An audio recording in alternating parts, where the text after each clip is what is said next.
All right, we got to try to find our friends. Let's see. Oh, sorry. Yes. Turn all the volumes down. Get my headphones up.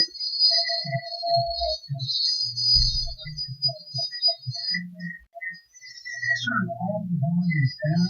Get my headphones up. I'm a little loop. So what should I do? Then we'll turn it up and turn it up. Okay. All right, we're looking for my friend Christian. Lecture. All right, here we go. Looking for Christian. Going to send the invite out to Christian. Get our guest on this morning on KUHSdenver.com. There he is. Sending an invite out to him. I'm loving it. I'm loving it. We are so into it here. All right, Christian, buddy.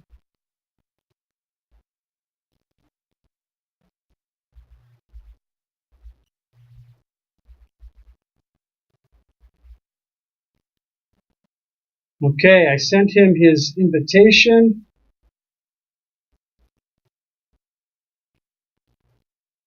You know, for those of you out there, you should know that doing this is not easy.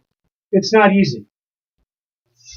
We're getting there. Now, Christian just texted me and said he's there. He's finishing up something, and he'll be back with us here shortly.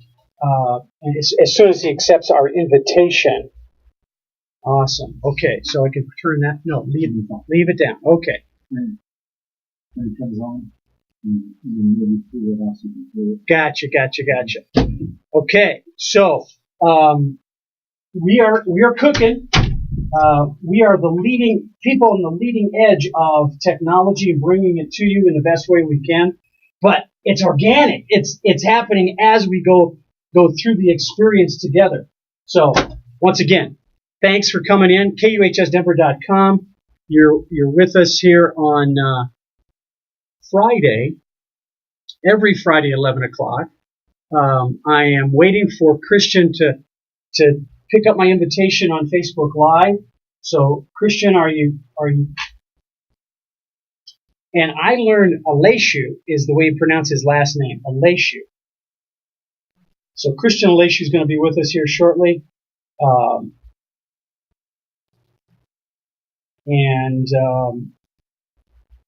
I'm waiting for that. We're going to have Kate Kazel. She is the Public Information Officer for Westminster Police Department. She's going to come in and share with us a little bit about, what kind of preparations do citizens need to be aware of during the holiday season? Lots of crowd. There's lots of management of crowd issues. The safety of that, making sure that you're safe and taken care of in those shopping malls where you go out there and do your thing with that. I'm sorry, I don't mean to. That's rude. I'm being distracted by something, trying to make a good impression for you. So let's get Christian in here. I'm going to text him. Are you ready? Now, just so you know, Christian is an IndyCar driver. He's looking for, in the world of auto racing, it's a lot like in the world of more traditional professional sports, in that you need sponsors. You need people to back you up to help pay the bills so that you can go out there and be your best. And professional auto racing is an industry that's amazing about how well that works and how quickly you can get yourself to a point where things are clicking really, really well.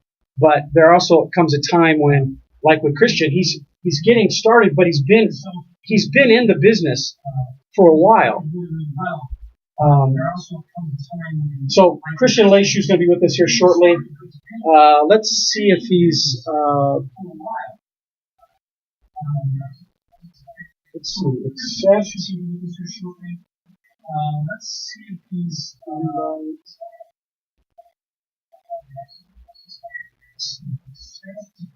All right, we're getting him there.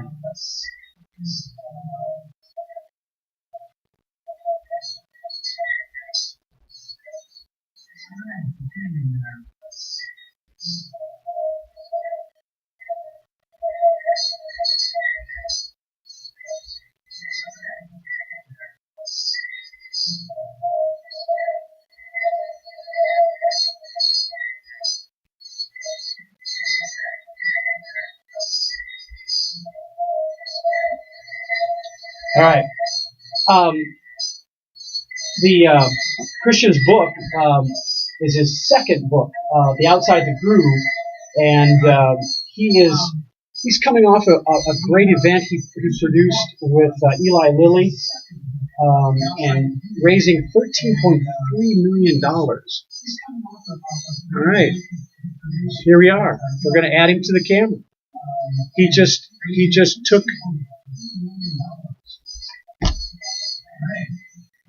Here we are. We're going to add him to the camera. He just took. All right, it's slow. Technology is slow. It's pulsing. As Henry and I were talking, I want it to go fast. You know, if it says it's fast, then let's get it rocking and rolling. So it's and there he is, my brother. How's it going, kid? All right. All right. You know, every time you put on a hat, you look different. A different hat makes you look different. All right.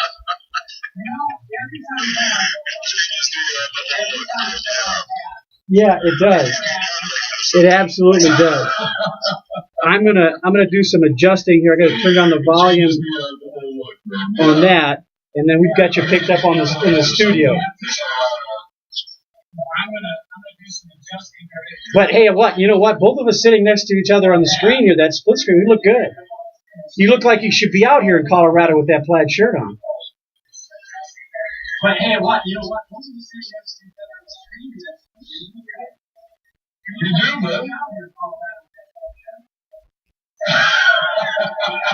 It's one of my favorite shirts. I wear this thing all the time, man. You know. Well, hey, let's you and I catch up, because it's been a while since we've been on camera together.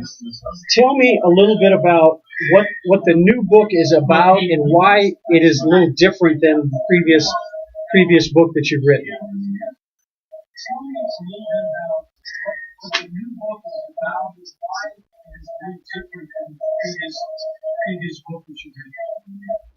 Yeah, absolutely. My historic outside groove was obviously my autobiography. That was the journey of how I rose from this homeless kid in Tacoma, Washington, to a professional racecar driver. But what I noticed was that a lot of people who had read the book were asking me how did I end up persevering, and I like to tell them that I had to release the inner demon inside of me. I explained to them that as an athlete, we all have that inner demon. And once we learn how to tame it, once we learn how to control it, turn it off when it needs to be off, turn it on when it needs to be on, it doesn't have to be a bad thing. So that's what this next book is about. It's just about releasing that inner demon inside of you, and then knowing how to turn it off once you leave the court or the field or the racetrack. Yeah, and I like the title, The Outside Groove, because that is a great implication for a lot of people about how to stay in the groove, find the groove, and be part of a process of self-reflection and understanding of who you are before you really jump out there and do something extraordinary. Now, also, just a technology thing, Christian, with your mic. We've got good equipment here. Let's see if the sensitivity, you don't need to bring it up to your mouth as much. We've got pretty good pickup. Let's see if that works, how that works, and I'll check you down as we go through that.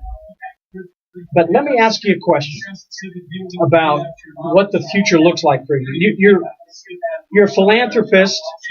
You're running some great programs, and like I said, you helped Indianapolis businesses raise $13.3 million for community causes. But I know what drives you. You're a competitor. You want to be in the seat of a car, not a simulator. Where are you at with that right now? Yeah.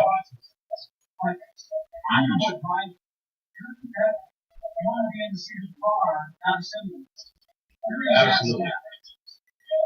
Absolutely. I'm still working really hard. Me and my manager, Hector and Joe, we're still plugging the road. We've got some good interest from a few companies, and we're kind of just trying to figure out where we're taking it in the next year. We've had some companies who are interested in some NASCAR stuff. We had some other companies who are interested in overwheel. And it's just a matter of us deciding where we want to go, where we think let's go, and where the money takes us. But it's really positive. We've had a lot of good positive conversations. Excellent, excellent.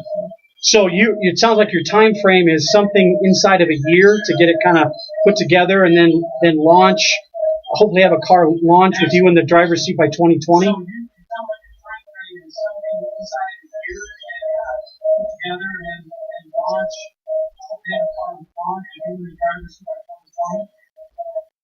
Well, that's for the 500. In terms of the 500 stuff, we're looking at putting together an invites campaign for next year. Okay.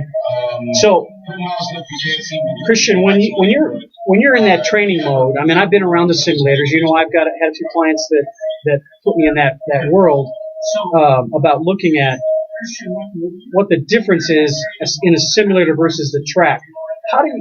What do you have to do to prepare yourself differently from the simulator to sitting in a car to do test runs and timing runs? Obviously you're sitting in a car, you're not sitting in a simulator.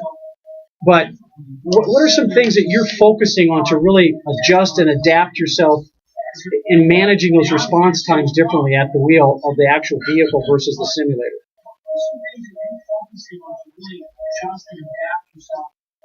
And managing those response times differently at the wheel. Well, something I learned, we went down to Memphis. The last time we tested was Memphis, actually in the car. And basically what I found translated really well was the landmarks, so I know when we see this tree right here, I know when we see this line here, turn right. I really see does an amazing job of being so accurate to detail.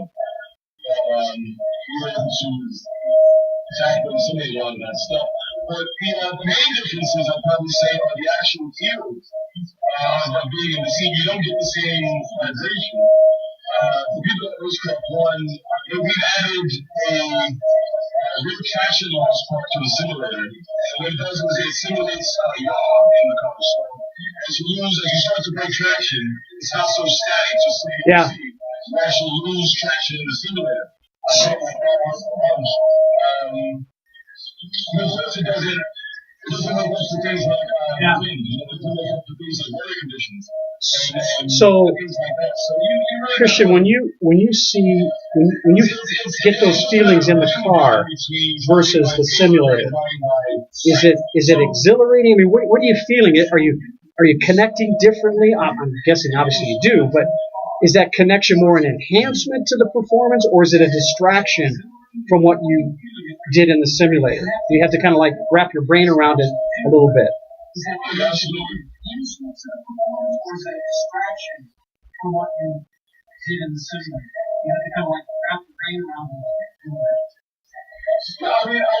that what we do in the simulator is pretty complicated. Obviously not 100%, but it is pretty complicated. So it prepares you a great deal to what you're about to do. But I would say the biggest difference is the actual physical reaction that your body is having. So when I'm in a simulator, my brain knows I'm not in any actual danger, so my heart rate is feeling normal. Yeah. As opposed to when I'm on the track, my brain knows we're in real danger, and so now it's doing this, and I'm having to fight the physiological effects. So when you get in that that car, the cockpit of the car, the actual car versus a simulator, are there any techniques that you use to kind of clear your brain from any distractions that the day has brought with you? Are there certain kinds of routines that you use to try to get yourself settled into that seat? Because I know that's almost like a meditation of sorts. Because I mean, I've sat in the simulator, I've tried them, and I'm amazed at how accurate they are in getting you down at that level. The pictures, the sensitivities. So, what kind of changes are you making to your own mental prep and mindset before you get in the car? Sensitivities. So, what kind of changes are you making to your own mental prep and mindset? Before I get in the car, I always start just sitting by myself. I don't need any distractions. So I'm as far away from everybody as I can possibly get. Nobody speaks to me, nobody talks to me. And that's because I want to get into that mindset. Basically what I'm doing in my head is I'm visualizing each turn. I'm visualizing how I want to take a turn, kind of setting myself up mentally. I've taken the turn before I got there. That's the way that looks again is taking the turn long before you even gotten there. Always playing 2 turns ahead, 3 turns ahead, 4 turns ahead. So, and that's what I'm doing, just over and over and over again in my mind. We're going to take, it's not really a break, it's kind of a pause, where we're going to talk a little bit about some of the great people that help us out here at KUHS Denver and 360 Performance Talk. But as I'm doing that, Christian, I want to ask you to begin to think about how your past has influenced the present day for you. And we're going to be bringing in Kate Cazell from the Westminster Police Department at 11:30 in about 15 minutes. She'll be in to talk about that. At the holiday time, there's a difference in speed, the way people move around. I don't know. Have you ever been shopping on Black Friday when the doors break open and the speed of the people going in? So we're going to equate your world and going at a fast pace and maintaining that conscious effort to stay safe in your vehicle, stay in that groove with kind of what the public needs to know about their groove during the holiday season. So we're going to talk about that at the half hour when Kate comes in to join us, and Christian's going to stick with us. So Christian, when you've transitioned yourself and you've gone through a lot of different changes in your life, going from special forces work in the military, your upbringing, getting yourself to that place in as a kid with a single mom, you're bringing a lot of that experience to the table when you perform as a driver. But you're also a philanthropist. I mean, you've adapted and adjusted in many different arenas. What has been the single most important aspect of who you are that has brought you through those times and those differences and changes? What's been the single most important aspect of who you are that has brought you through those times and those differences and changes? So the thing that it kind of boils down to is, I think, is really what has kept me solid through everything. It's what goes behind, volunteering, all the effort that we put away made for always everybody else around. It's my faith that drives me. When you look at your faith, and that's what's done it. Just knowing in my mind that God always. And you're determining what aspects of your faith need to be present. I mean, I know it's a daily routine for you. You start the day, you end the day with reflections. But look at you're in a fast-paced industry, and lots of things go on very, very quickly.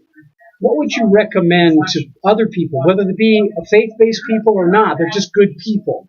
What would you recommend to them about how you would recommend starting their day in finding that path of action and attitude that is going to result in some positive outcomes for them based on the way you approach each day? Finding that path of action and attitude that is going to result in some positive outcomes based on what you do each day. Well, something that I learned is that your brain is operating at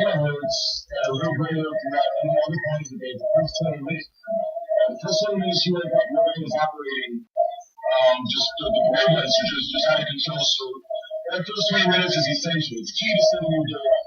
It's key to setting you up for a great day. That first 20 minutes. So, even if you're not faith based, I use that time for prayer and reflection. But I recommend that anybody use that top 20 minutes to possibly put on a little bit of healing, possibly put on just something to get your mindset on. Here's the kind of day you want to have. Really discuss with yourself in that first 20 minutes. What kind of day do I want to have? And then how does that play out in your mind? What would make that day possible? So, and then get out of bed and just kind of do that. So Christian, you're focused on what I tell a lot of my athletes about visioning. You know, in that first 20 minutes of the day, create a vision for how you want it to play out. And there's no guarantees. You create a vision, you create an energy behind it. So when you're faced with obstacles against that vision, what are some techniques you use to adjust and adapt so that you become resilient and you keep moving forward? Against that vision, what are some techniques you use to adjust and adapt so you become resilient and keep moving forward? Yeah, honestly, right, as much as you visualize, something's going to happen that you really expect to happen. Something's going to go wrong, something's going to do this and that. The key is remembering that each moment is a new moment. You know, that moment where it just went wrong, it's gone, but you got a new one now. So now turn this into what you wanted to be. I think the biggest thing is playing the cards you were given like they were the cards you wanted. So that's why when things go wrong, you know, I just have to switch my mind into, okay, it's good, we're not out. That's what I wanted to happen. I wanted to take that lap because I do myself to turn this around. I wanted this, and that's how I'm doing it. You know, it's interesting. As you were talking, I'm thinking about the dynamics of a track. And you know, there's curves, there's straightaways, and then you're going at a certain speed. Your mind is processing all of that. And for me, the road is your life, and you're faced with the next. Maybe there's a bump, maybe there's a crease, maybe there's some fluid on the track. All metaphors for what you might face on a daily basis. So when you're looking at those adjustments, how important is it to you that your eyes are up, your body's going forward, you're prepared, almost like, you know, back in the day when you're lining up at the beginning of a day going on a march, or you're, you know, going on an infield kind of mission. You gotta get in front of you, keep in front of you. So what about your physical preparation helps you to get ready for the mental aspects of dealing with obstacles and changes in the course? Your physical preparation helps you to get ready for the mental aspects of dealing with obstacles and changes in the course. For me, what I do physically, we've got some really good equipment over at here in Indianapolis on 8060 Mile Road. A lot of reaction equipment. So you got boards, lights are going out, and that changes how to be faster with reaction time. And just we can adjust where the sensors are on the board so that it kind of trains you to look as far ahead as you possibly can. Personally, I'm trying to look as far ahead as possible, but still being in the moment at the same time. So we do a lot of good stuff physically with the synaptic training and reaction limit to kind of get you prepared for looking as far ahead and still being in the moment at the same time. Outside of the simulator, Christian, are there any other tools that you bring into your world to help you with that preparation and that increased awareness when you're jumping into the car, or like you did the other day in preparing for a keynote speech? I mean, you're talking to and for representing a fairly large pharmaceutical company. I mean, they're different arena, but maybe similar emotions. Are there any other tools that may act like a simulator for you for other activities that aren't related to the track? They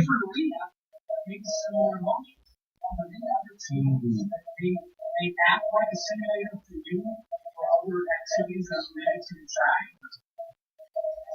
I kind of have to create them at home. I create the arena at home. You know, it's I got my TV over here. I usually turn on the TV and I put it on mute, and I'll just put it on the scene of a YouTube clip of a huge crowd. And I'm looking at the crowd, and I'm just putting some money for it and doing my speech and talking, and I'm doing it to the crowd, and that helps me a bunch. I do that several times before I go into the school. That's what gets me. Yeah, it's and I'm guessing as a keynote speaker like myself, when I've gone to keynote, sometimes you're not in control of what's going on in the environment, like sound systems, video, all that kind of stuff. You show up, and they expect you to deliver what they have on task. So when you're faced with things and people you can't control, or maybe you could, but you're not given the control, what are some things that you do to adjust and adapt to that when things are not, they're not quite in your control, but you have standards, you have certain ways you want things done? What are some things that you do to adjust and adapt to that? Things are not quite in your control, but you have standards. You have certain ways you want things done. Right. No, you make a good point, man. You go somewhere and they don't have this type of light, they have that type of light. Or they don't have this, they have that. It's just an adjustment of the attitude, which was basically a lot of mission to get done.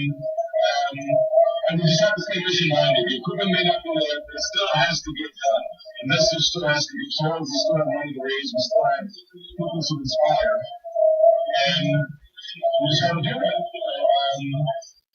So I don't get too caught up with things that aren't very exactly like my way. Life is really built to tolerance for me.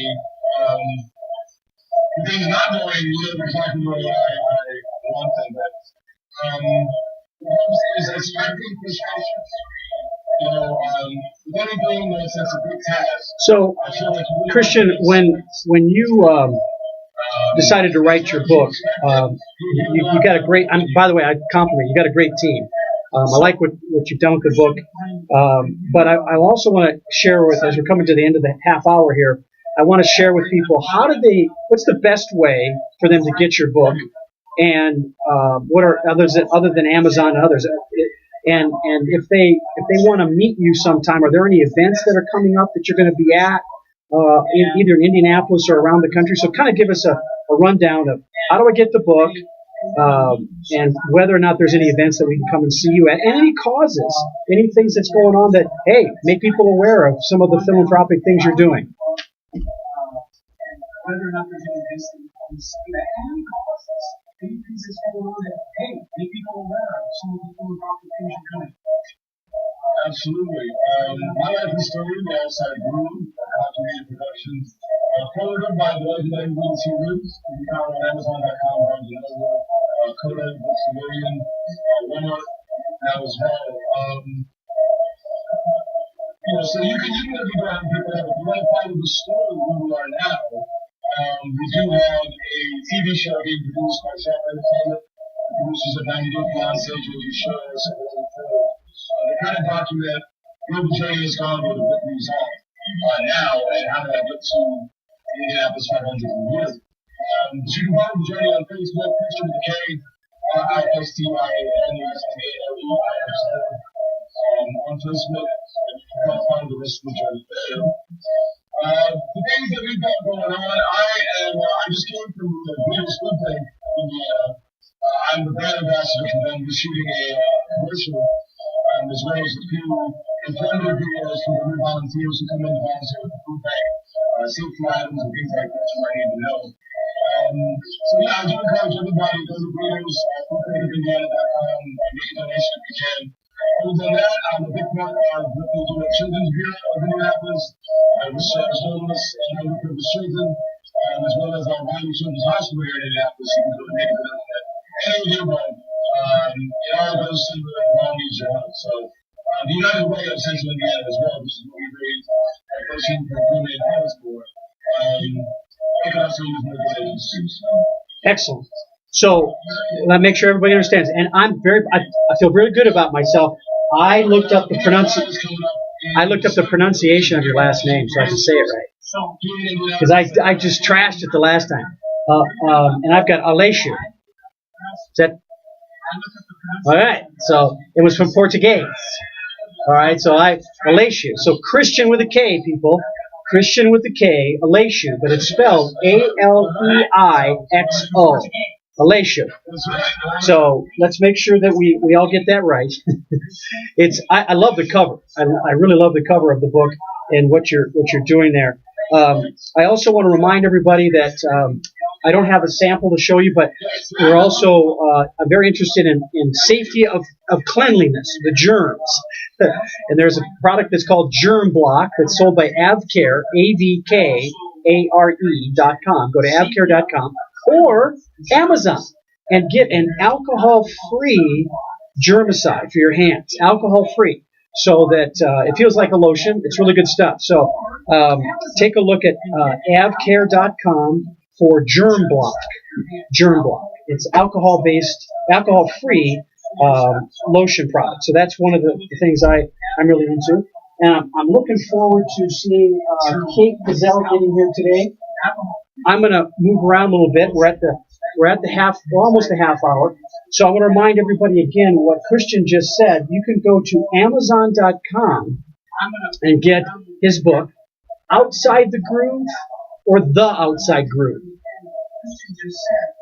Okay, so The Outside Groove, and under his name, Christian with a K, Alessio, but it's spelled Aleixo, Alessio. All right, so Christian, as the holiday season comes up, you're going to be out there shopping, not shopping. Who shops for you? Do you shop for you? As the holiday season comes up, you're going to be out there shopping, not shopping. Who shops for you? Yeah, I shop too. I've been doing my own Christmas shopping, but for me, the holiday season is more about the giving, you know. So I'll be out with hands and heart. We'll be doing a bunch of Thanksgiving dinners for the homeless people around the city. And we've got a couple of Christmas organizations that we're doing as well. Because I'm a veteran, someone adopted me for Christmas. So actually, this year I might be doing something. Well, shopping for me is not fun. I do it. I participate with my family, my wife and my kids. But I've seen the craziness in the crowds. It's like going on a sortie. I think I need the arm to go out shopping. It's just, there's battle. I should have some kind of Kevlar on to go shopping. So I'm with kind of tongue in cheek. I'm setting, I'm setting this up a little bit for when Kate shows up, because the police departments have a big job. I mean, it's shopping. The people are buying gifts for their family, and why would we want to get violent with this? But I've seen some stuff. So I'm glad you're here, because I want you to share with Kate and talk a little bit about what safety means from a perspective of an athlete who goes really, really fast. And now you gotta slow down, but you gotta know how to bob and weave too when you go out there shopping. So you may have a better situation than most, because you're going to be out there helping the homeless and people of need and that kind of stuff. So you might have a little different shopping venue.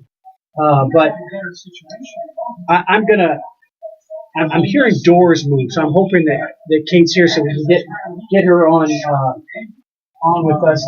I'm gonna move out of camera just for a second.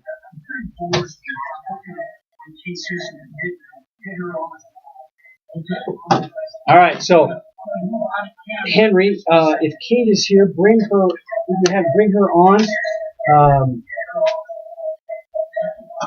All right, so Henry, I gotta see about my mic number 4. We're good on that. So as I'm doing that, there. Is that 4? Okay. Kate's here. I love it.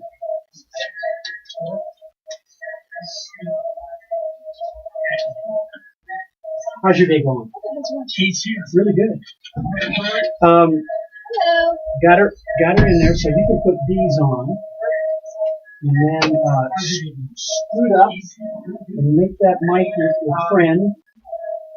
We're so organic here. I love this. It's just evolving as we go. So, Kate Cazell, right, Kate? Yep, Okay. that's right. So, Kate Cazell, that is, I've seen it. yeah, that's Christian. I like it. And what we're doing is we're bridging to public safety, public awareness of holidays are here. Well, at least in my mind, yeah. We're going to talk more about they're hearing it different than we are. So one of the things I wanted to ask Kate about, during the months of November and December, there's a lot of activity there. And people have their various times they like to go shopping and be out in the streets and celebrate with family and stuff. What kind of considerations does that bring to the police department of any city, but in particular Westminster? Yeah, for sure. The holidays are definitely a busy time for us and for everyone else. There are a few things that we do see during the holidays a little bit more so than different times of the year. One thing is the weather starts getting a little bit cooler. People like to, start their cars, leave their cars running in the morning. That's totally fine if you have auto start, but if you don't, we really advise people not to do that. They're called puffers. So we actually have people that drive around the neighborhoods looking for cars that are running, and we get credit for stolen cars like that. So I was just at Starbucks this morning and I saw that. I went, why did you do that? I mean, I can lock, there's some cars you can lock and they still run, but even with that, I mean, it's Colorado for crying out loud. Why do we need to, it's not that big.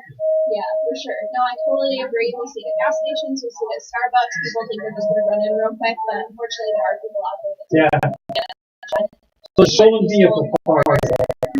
Is there any other safety issues regarding the car running up the curb, or just the safety of you don't want to get it stolen? more so just the safety of not wanting to get it stolen. I mean, Gotcha. you're not allowed to idle your car for environmental reasons, but our main concern is we don't want your car stolen. Well, and I've also heard, well, you may have had heard a story, hopefully not in Westminster, but when you do that, there's kids in the back. Oh yeah, that's definitely a no-no. I mean, that would kind of bridge over to like child neglect or something like that. So please don't leave your kids on the car with your car but, running. you know what I'm talking about, Starbucks. Yeah. Oh, I dialed it in, I ordered my stuff, I'm just going to run in and get it. Well, that little bit of time, Junior could be, Oh, absolutely. on the road. I mean, I totally get the temptation. I have a baby myself, and it's tempting to not have to unpack them and go all the way in. Yeah, so oh, it's yeah. for sure worth it. Yeah. So let's talk about consequences. In addition to the safety thing about getting a car stolen, is there anything that could you get a ticket? Yeah, you can get a ticket for leaving your car idling. It's not a super serious offense, and like I said, our priority isn't necessarily writing people tickets for that. It's more so just preventing that. Right. And then I guess as you add packages to the car, that increases the theft of an idling car with bags in the back. So that's for sure something else that I wanted to touch on. So as we get into November, December, people are out Christmas shopping. What we see a lot is they're making multiple stops and they're leaving bags and boxes or presents in the back of their car. Yeah. So this is basically like an invitation for thieves who are going through parking lots to steal all their Christmas presents. Yeah. And unfortunately, it happens at least a couple times throughout the year here in Westminster that we see. So we tell people, if you are going shopping, you're going to make a ton of stops. Make sure that you're putting bags in your trunk so that they're not visible, and then try to get them out of your car as soon as possible. Yeah. Christian, I've got a technical issue here. I've got a feedback loop, so I'm gonna take a bit of a break for just a second and say, man, I really appreciate you being with us. I'm gonna repeat the book thing, so make sure that everybody knows that on Amazon.com you can receive information about how to get Christian Aleshu's book, the Outside the Groove, correct? All right. So have a great holiday season, my brother. I'm going to be talking to you more, but I'm going to say goodbye for today and send you the tapes. Good luck with the sponsorship. Be in touch. All right. So that was Christian Leishu, he was on with us, and we've severed our Facebook Live cut. We're going to be exclusively doing Kate.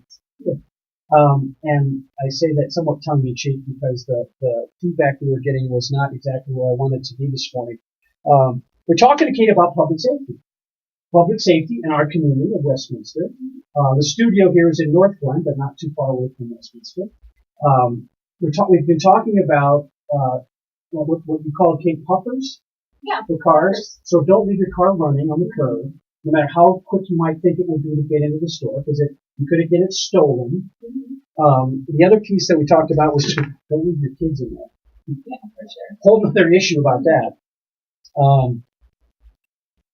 So for me, the holidays is crowds. I like to stay away from crowds, but they're still there. So from a public safety and then making the public aware perspective about crowds, what are some things you want to let them know about crowds and managing yourself appropriately in these crowds? Yeah, I would say the main thing is just be aware of your surroundings. So, I mean, that includes this holiday season, but that just includes all the time. You know, whether it's summertime, springtime, anytime you're out in a big group of people, just be aware of your surroundings. That definitely doesn't mean that you need to be paranoid or looking over your shoulder constantly, but just don't have your head buried in your phone. Be aware of what's going on. If you see anything, yeah, right. If you see anything, you know, that you think might be suspicious or makes you, you know, question it, just trust your instincts is kind of what we like to tell people. I got an idea, Kate. What do you think we should put rearview mirrors on our phones? So as I'm texting, I got get my picture here. I got a rearview mirror on either side of my phone. There you go. You can probably sell it on PVC. Yeah. Tongue in cheek, but your point is well taken. I mean, how many times have you seen people walking around, regardless of whether it's big crowds or not, they've got their head in their phone and they're texting or whatever they're doing. Now, maybe you're like me. I like to stop in front of their path and see how long it takes for them to see that I'm actually standing in front of them. Yeah. Sometimes we bumped in. You know, I've done some bumping. So I'm not suggesting people do that, but that could be a safety measure. So as the crowd starts to pick up, are there any things that, in that awareness of their environment, you want community people to be aware of? That they know, I saw that. But there are certain things that if they saw that, they might want to pick up the phone and dial 911 or... I mean, obviously, if they see a crime being committed or someone being hurt, absolutely call 911 right away. The obvious ones, right. I mean, just as far as being in a crowd, like I said, you don't want to be paranoid. Just if you see anything that's suspicious, in your opinion, that kind of raises the hairs on the back of your neck, a lot of the times we tell people just trust your instinct and kind of act accordingly. So. And let's talk about some situations so that people understand the differences of things. So I know a lot of strollers, you know, and nowadays the Cadillac strollers, like 3 across, 2 across, stacking them, all different kinds of things, cup holders. I'm amazed they have put lights on them, you know, but they're gonna be strollers out in the marketplace. And so if you see bags sitting someplace and nobody looks like they're connected to them, or there's a stroller that has no kids in it, but there's people stuck in it.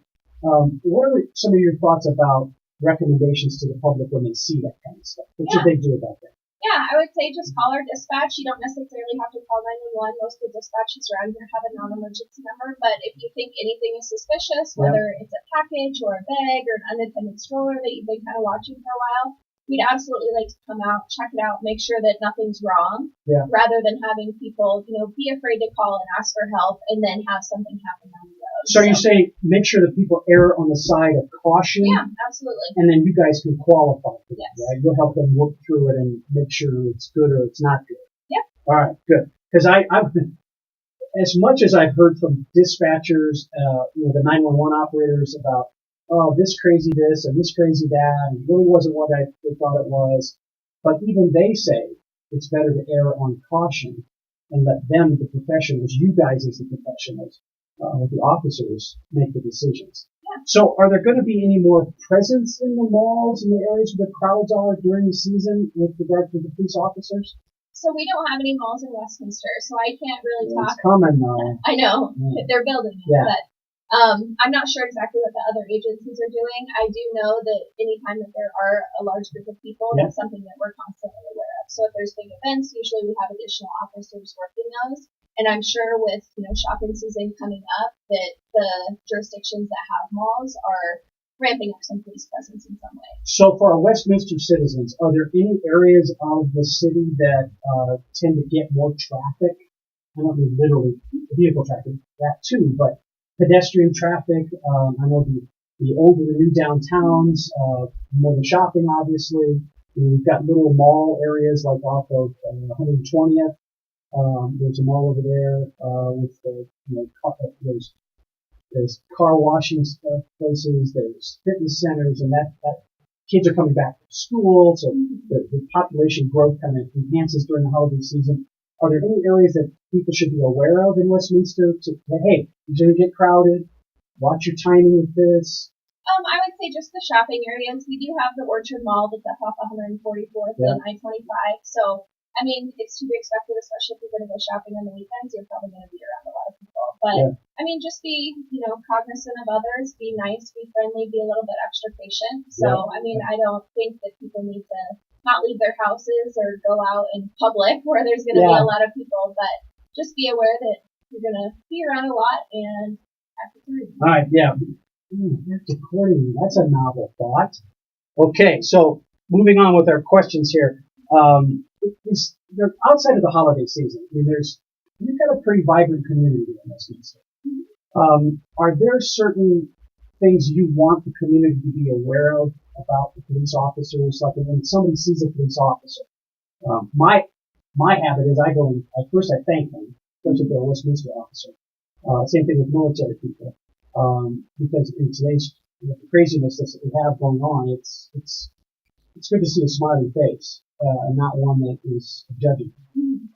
So are you guys, are you talking about what you'd like the public to know about how to approach an officer, what to say to an officer? Are they open to that kind of interaction? Yeah, absolutely. I mean, I think the main thing is we're human just like everyone else. We enjoy saying hi to people. We enjoy chatting if it's an appropriate time to do so. So, I mean, if you see officers out and about, even if it's just driving, wave at us, we'll wave back. Come say hi if we're out and about and you see us. I mean, the only thing that I would caution people against is if we're in the middle of an active situation, whether it's like a traffic stop or whether we're out investigating something where we're dealing with multiple people at once, that probably wouldn't be the best time to approach an officer. But other than that, we're people. We like to say hi and hello around the holidays. These are questions I didn't know answers to, so I was glad that you're going to be here today about the type of patrol officers we have. Who's you in my head? But there's the two-wheel ped things in malls, bicyclists. But we don't have street patrols, do we? Where officers are walking streets of malls, or do we? No, we don't have any foot patrol officers. Sometimes we do. Just our patrol officers will do foot patrol. So that is pretty common, especially in some of the high-density areas, like Orchard Mall, for example, or over at the Promenade.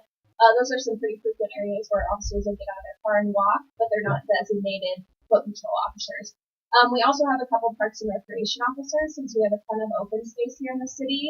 They are in charge of all of our open space, all of our trails, all of our city parks and rec facilities. So. Now, I don't want you to give any secrets away about timing and stuff, but I'm guessing there's some form of routine schedule or incidences prior might cause a little bit more visualization, or if there's a robbery in some community, you're going to have a little bit more activity.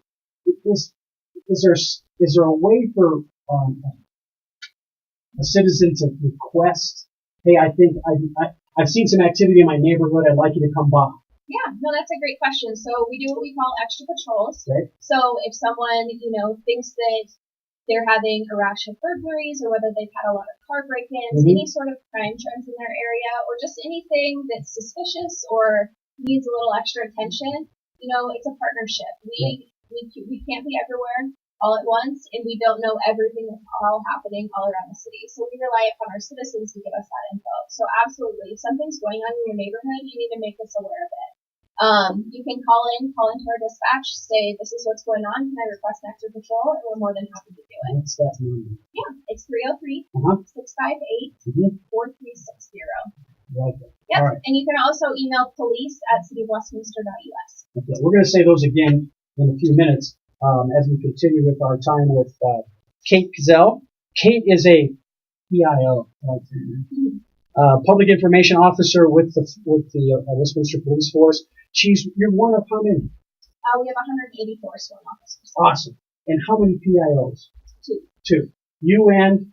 My partner Sherry's talking. So you might be talking to Sherry or Kate if you have some information, or that somebody needs to get back to you for a question you might ask. Feel free to call that number. Okay, we did that. So one of the things that's happening, I had earlier in the show, there's tournaments going on. You know, the state volleyball for women is going on. There's football going on. Talk to me a little bit about what the Westminster Police Department's thoughts are on, a game night. Do schools call you for extra patrols? I mean, I know they have their own officers. It's many times may or may not be affiliated with the police department. What goes on with that? Because that's gonna escalate a little bit, both indoor sports as well as the outdoor sports.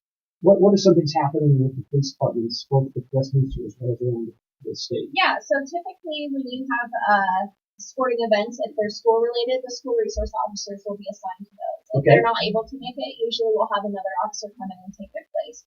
We do recognize, that there's a lot of people that come to those events, so especially if they're the bigger high school events, we typically have at least a couple officers that are working assigned just to that event.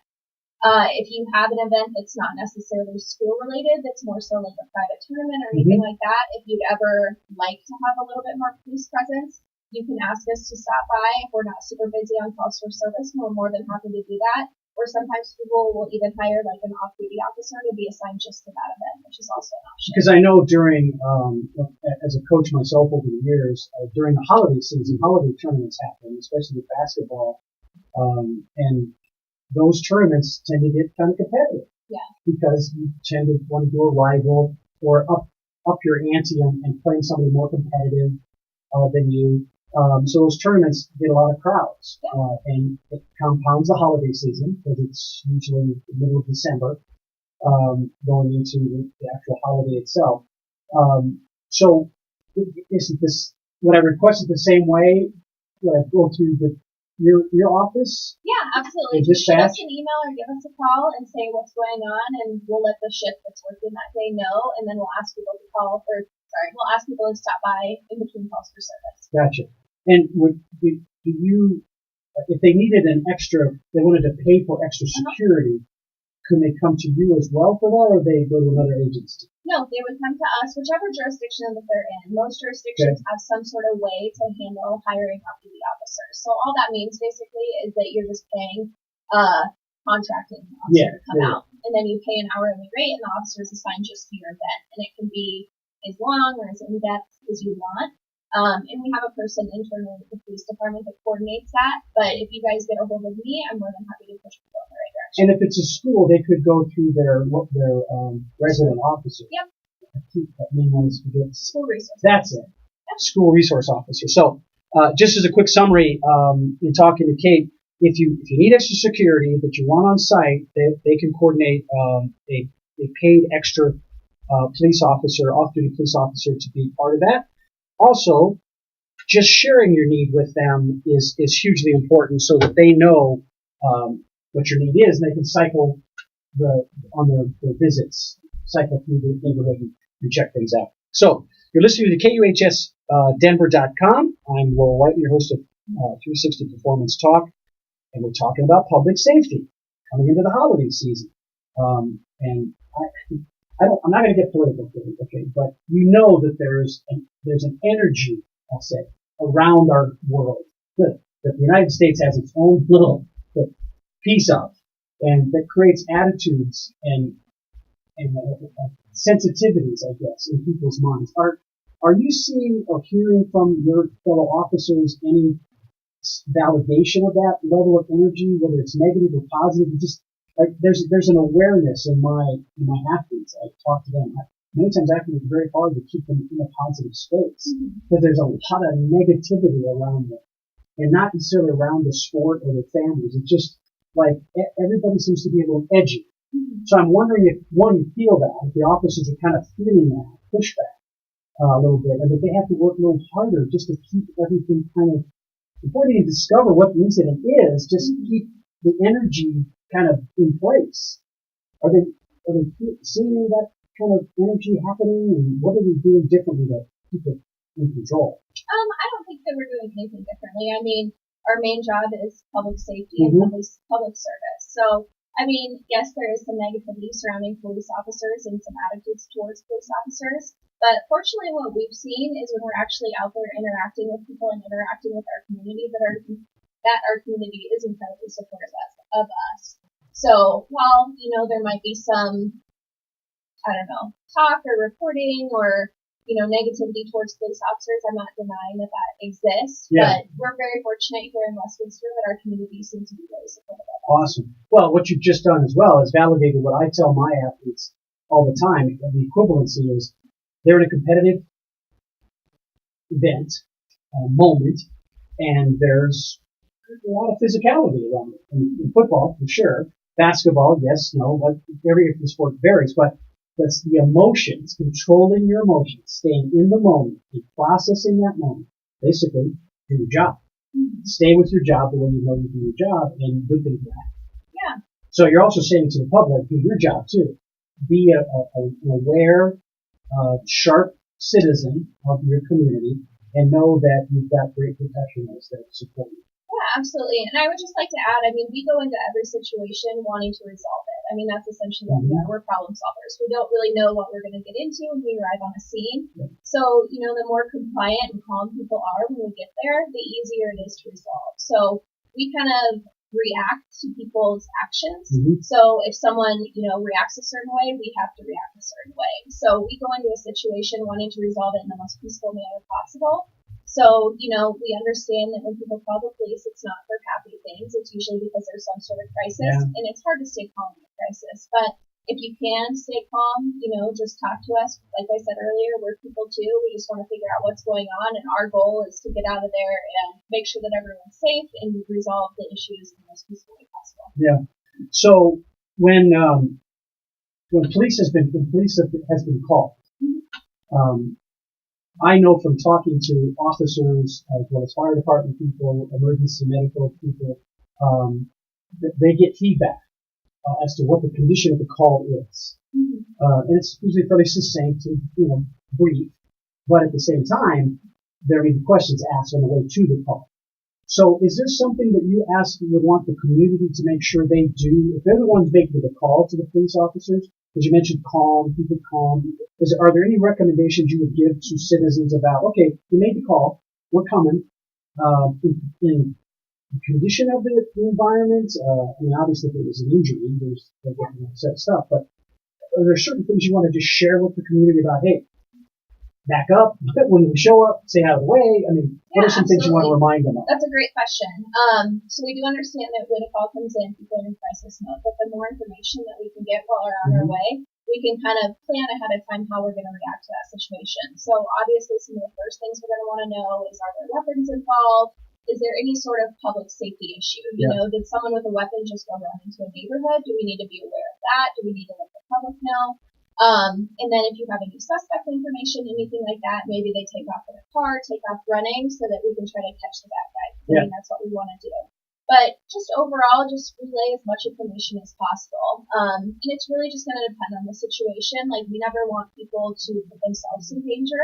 So as much as we do want help, we tell people, be a good witness, give us as much information as possible. Don't put yourself in the middle of a situation that's unpredictable when you don't have the tools and the experience and really know how to deal with it. So you're saying observe but don't participate. Yes, absolutely. Yeah, stay at a distance when you can be safe, gather information if called upon to share. Yep. Okay. And license plates are always fantastic. Yeah. So if there's cars involved, get us license plates. That really helps the investigation. And so when you're asking someone about descriptions, what are some key pieces of a description you want citizens to be aware of that they capture? Just really general. You're going to be in crisis mode. You're not going to be able to tell us a ton of details. Yeah. Just tell us, is it male, female, hair color, skin color? What are they wearing? It doesn't have to be anything crazy, but are they wearing blue jeans? Are they wearing a white shirt? Are there any lettering on their shirt? Does their shirt say anything? Things like that. And then, of course, if you have a car involved, if you can give us a car description, the car direction of travel, and then a license plate. Now, I know that everybody's different in their ability to recall. Yeah, and maintain details, and especially a crisis situation, especially if they're really close to the incident. That tends to not have a lot of detail coming from that person. But if you're an observer, the more detail the better, as you pointed out. So I know from my experience that some of those really meaningful details are ink, any ink on anybody, any tattoos. Oh, absolutely. If you notice tattoos, let us know. That identify them differently. Bling, stuff that's not necessarily their clothes, but like a pin, a necklace, a watch, those kind of, because those are personal. Those tend to have a unique association with that person. And the same thing with cars. The license plate for me was the first, and then after that was color, any detailing. I actually had a detective friend of mine in Chicago, because of information about the wheels of the car, that they differentiated that car from any other Chevy, Malibu, or whatever it might have been. So with that, I don't want to separate too quickly, but I want to just make sure I mention again, we're here with Kate Cazell, a PIO officer with the Westminster Police Department, sharing with us information and insights about being aware in your neighborhood, especially during the holiday season. And there's lots of traffic, both pedestrian as well as vehicle traffic.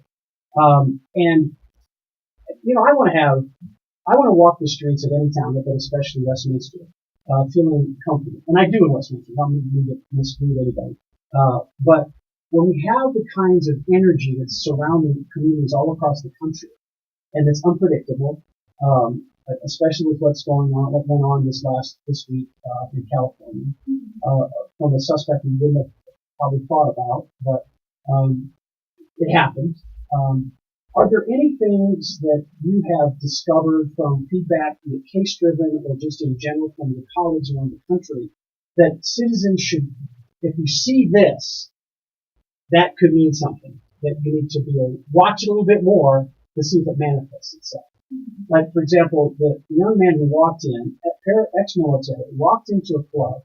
I was wondering, was there anything about him before he got to the door that we could have seen to maybe have stopped him from actually getting into the place? Not in that case, maybe not. And it's difficult to say. But there are certain puffiness, bagginess, protrusions of things on a person, a backpack that looks a little bit overfilled, things like that. I don't think that there's any one thing that we can tell people, like, hey, watch out for this and call us if you see it. Because in all of these types of situations, these suspects are different in a lot of different ways. So I don't think that there's any one thing that people can look out for.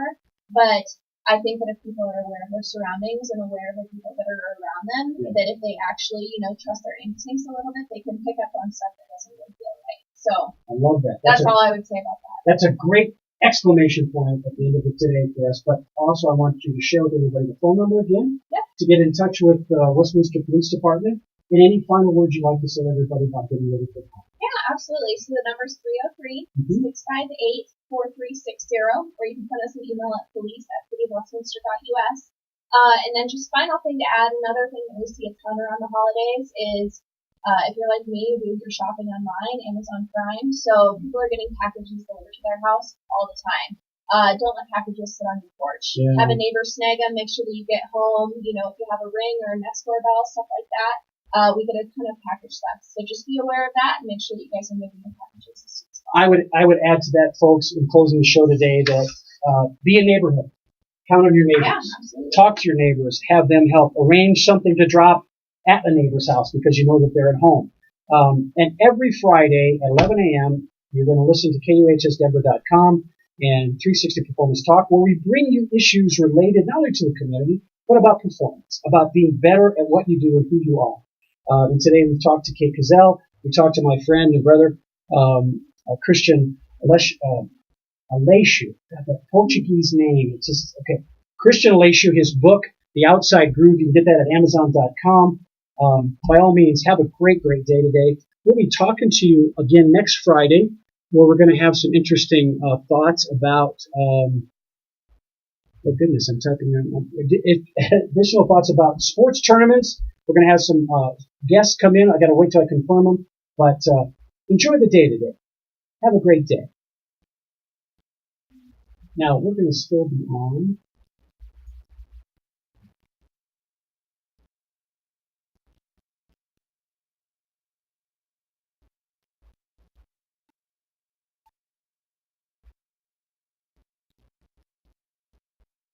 There we go. All right. All strung out for you. Thanks, guys. Have a great day today. Kate, we're still on the air with my one camera.